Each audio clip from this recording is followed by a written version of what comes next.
তোমরা যারা ঘুরতে ভালোবাসো সত্যি করে বলো, এই ভোরবেলাটা ট্রেন থেকে কেমন লাগে? আমার তো বেশ লাগে। চারিদিক কুয়াশায় মোড়া, তার মাঝখান দিয়ে এই ট্রেনের ছুটে চলা কেমন একটা অ্যাডভেঞ্চার ফিল হয়, তাই না? সূর্যি মামা উঠে পড়েছে আর তার দৃষ্টি অনবরত আমাদের লক্ষ্য রাখছে। এই মনোরম সকালটাকে সেলিব্রেট করতে তো এক কাপ চায় বানতা হ্যায়। দেখতে দেখতে এসে গেছি কিষানগঞ্জ, আর কিছুক্ষণের অপেক্ষা, তারপর বাঙালির প্রিয় স্টেশন এনজেপিতে পৌঁছাবো। তাহলে চলো বাকি গল্পটা এনজেপিতে নেমেই তোমাদের শোনাই।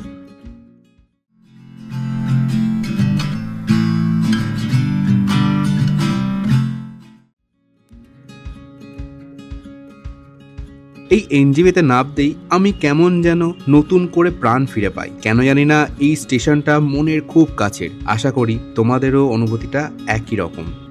যাই হোক, আজকের গন্তব্য হলো শিটং, যার কিছু ভিডিও তোমরা ইতিমধ্যে দেখেছো, আর যদি দেখে না থাকো তার জন্য আই বাটনে ভিডিওর লিংক দিয়ে রাখলাম, দেখে নিও, আশা করি ভালো লাগবে।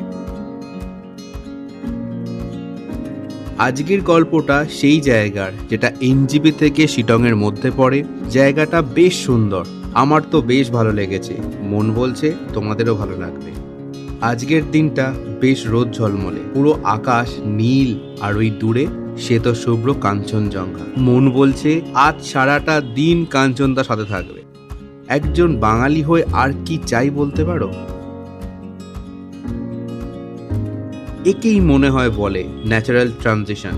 এই আগের ক্লিপটাতে রাস্তার দুধারে বড় বড় সব বাড়ি, কনস্ট্রাকশনের কাজ চলছে, আর দেখো কিছুক্ষণের মধ্যেই এই রাস্তা একই আছে, কিন্তু দুধারে সেই বড় বড় বিল্ডিং এর বদলে সবুজ গাছ আর চা বাগান। হঠাৎ করেই এক আমূল পরিবর্তন। এখন কিন্তু আমাদের গাড়ি ছুটে চলেছে শুকনা ফরেস্টের মধ্যে দিয়ে হিলকাট রোড ধরে।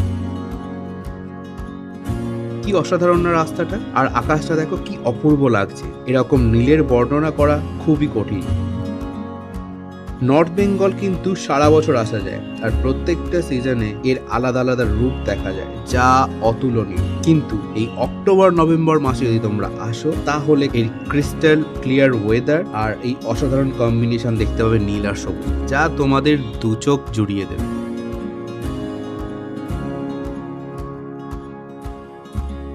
এই রোদ আর ছায়ার খেলা বেশ ভালো লাগছে। ছোটবেলার লুকোচুরির খেলার কথা মনে করিয়ে দিচ্ছে। সত্যি বলতে পাহাড়ের এই রূপ যে এতটা সুন্দর হতে পারে কল্পনা করা যায় না। তোমরা একটি বার হলেও এসো, ডেস্টিনেশন যাই হোক না কেন, জার্নিটা তোমাদের পাগল করবেই করবে। রাস্তার প্রতিটা বাঁকে নতুন নতুন গল্প রাখা, শুধু পড়ার অপেক্ষা। আর এই জার্নির আসল রস আস্বাদন করতে হলে প্রকৃতির মাঝে আসতেই হবে। এই দেখো, কথা বলতে বলতে চলে এসেছি শিবখোলা। এই ছোট্ট ব্রিজটা কি সুন্দর, তাই না? আসলে এই ব্রিজটার সৌন্দর্যটা শতগুণ বাড়িয়ে দিয়েছে এর লোকেশনটা। এই শিবখোলাতে দুটো নদী মিশেছে, শিবখোলা আর মহানন্দা। কি অপরূপ সৌন্দর্য! জলের কালারটা দেখো কি অদ্ভুত, না নীল না সবুজ, আর জলের স্রোতটাও বেশ খরস্রোতা। পাহাড়ি নদীর রূপ যতটা সুন্দর ততটাই ভয়ঙ্কর। প্রকৃতির কি অসামান্য সৃষ্টি!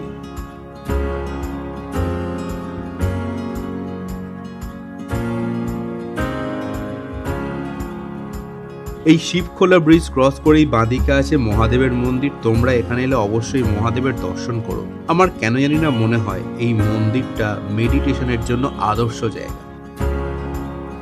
চারদিক সবুজ পাহাড়ে ঘেরা, খরস্রোতা নদী, মাঝখানে ছোট্ট একটা ব্রিজ, আর ব্রিজের ঠিক পাশেই শিব মন্দির। এইসব মিলিয়ে এই জায়গার রূপ সৌন্দর্য এক অন্য লেভেল।